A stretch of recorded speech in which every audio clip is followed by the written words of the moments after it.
गोपों द्वारा गिरिराज पूजन का महोत्सव।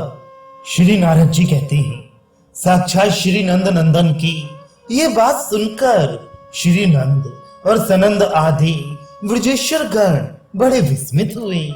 फिर उन्होंने पहले का निश्चय त्याग कर श्री गिरिराज पूजन का आयोजन किया। मिथिलेश्वर नंदराज अपने दोनों पुत्र बलराम और श्री कृष्ण को तथा भेंट पूजा की सामग्री को लेकर यशोदा जी के साथ गिरिराज पूजन के लिए उत्कंठित हो प्रसन्नता पूर्वक गए। उनके साथ गर्ग जी भी थे। वे अपनी पत्नी के साथ बहुत ऊंचे चित्र विचित्र वर्णों से रंगे हुए तथा सोने की सांकल धारण करने वाले हाथी पर आरूढ़ हो गौओं के साथ गोवर्धन पर्वत के समीप गए।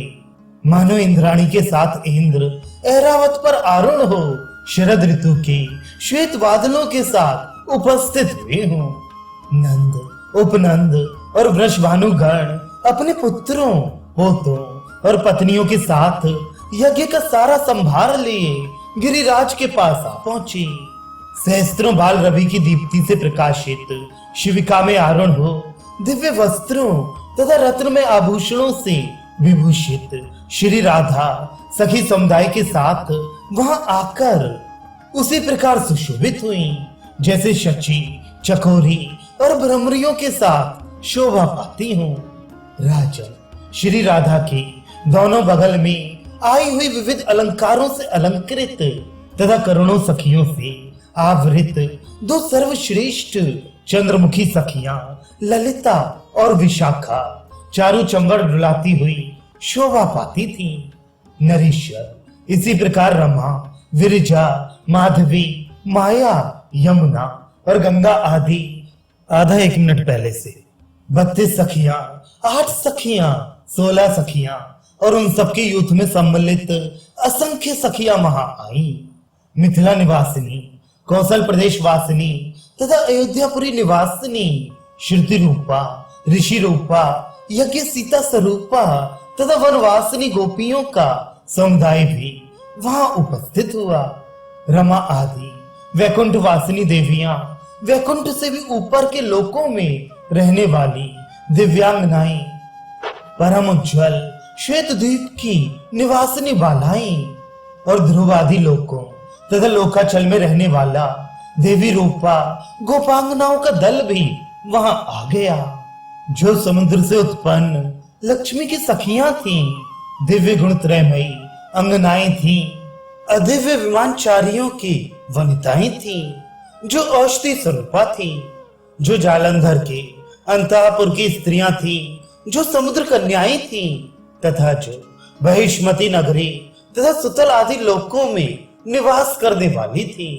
उन समस्त दिव्यांगनाओं का समुदाय गिरिराज गोवर्धन के पास आकर विराजमान हुआ।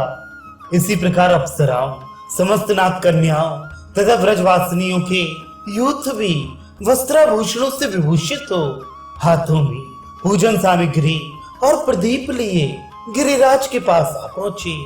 बालक, युवक और वृद्ध गोप भी पीतांबर, पगड़ी तथा मोर पंख से मंडित तथा सुंदर हार, गुंजा और वनमालाओं से विभूषित हो नूतन यष्टि तथा वेणु लाई और वहां आकर शोभा पाने लगी। गिरिराज हिमालय के मुख से उस उत्सव का समाचार सुनकर गंगाधर शिव मस्तक पर जटाजूट बांधे, हाथ में कपाल लिए, अंगों में चिता की भस्म लगाए, सर्पों की माला तथा कंगनी से विभूषित हो भांग, धतूर और विष पीकर मत्त हुए गिरिराज नंदिनी उमा के साथ आदि वाहन नंदीश्वर पर आरूढ़ हो प्रमदगणों से घिरे हुए गिरिराज मंडल में आए। मुख्य मुख्य राज ऋषि, ब्रह्म ऋषि, देव ऋषि, सिद्धेश्वर, हंस आदि योगेश्वर तथा सहस्त्रों ब्राह्मण वृंद गिरिराज का दर्शन करने के लिए आसपास एकत्र हो गए। गोवर्धन पर्वत की एक एक शिला रत्नमयी हो गई। उसकी स्वर्णमय श्रृंग चारों ओर अपनी दीप्ति फैलाने लगी।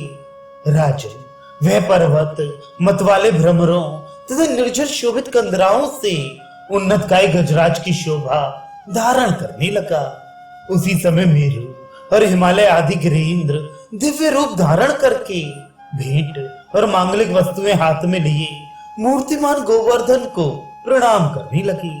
भगवान श्री कृष्ण की बताई हुई विधि के अनुसार द्विजों द्वारा गोवर्धन पूजन संपन्न करके ब्राह्मण अग्नियों तथा गोधन की सम्यक पूजा करने के पश्चात ब्रजेश्वर नंद ने गिरिराज की सेवा में बहुत सा धन तथा बहुमूल्य भेंट सामग्री प्रस्तुत की। नंद, उपनंद, वृषभानु, गोपी वृंद तथा गोपगण नाचने, गाने और बाजे बजाने लगे। उन सबके साथ हर्ष से भरे हुए श्री कृष्ण ने गिरिराज की परिक्रमा की। आकाश से देवता फूल बरसाने लगे और भूतलवासी जन समुदाय लावा या खीर छींटने लगे।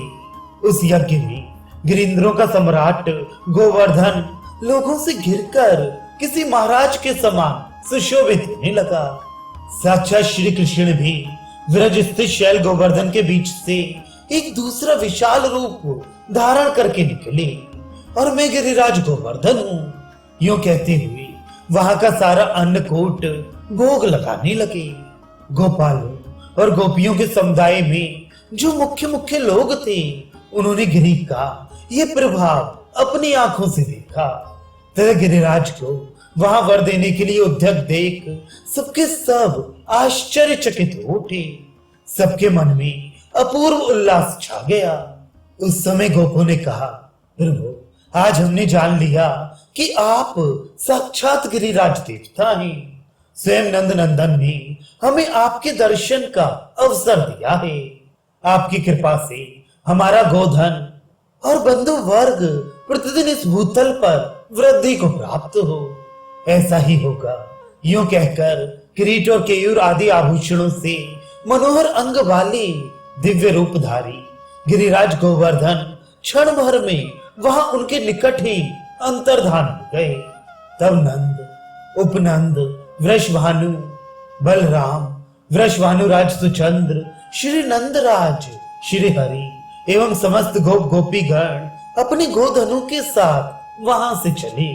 ब्राह्मण, योगेश्वर समुदाय, सिद्ध संघ, शिवादि देवता तथा अन्य सब लोग गिरिराज को प्रणाम और उनका पूजन करके प्रसन्नता पूर्वक अनिच्छा से अपने अपने घर को गए। राजन, श्री कृष्ण चंद्र के इस उत्तम चरित्र का तथा गिरिराज राज के उस विचित्र महोत्सव का मैंने तुम्हारे सामने वर्णन किया। ये पावन प्रसंग बड़े बड़े पापों को हर लेने वाला है।